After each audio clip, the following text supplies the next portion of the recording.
Ako po si Mariela A. Punla at ito po ang aking output number 1.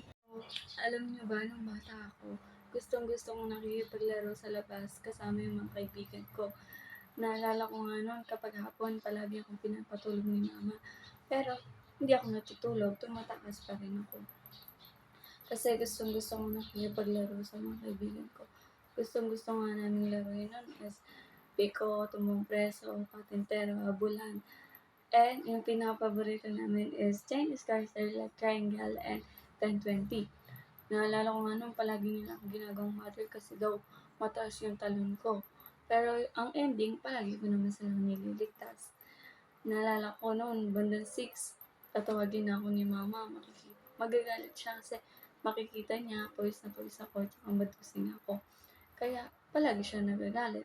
Pero okay lang kasi nag-enjoy naman ako buong maghapon kasi nakapaglaro ako ng mga paborito kong laro.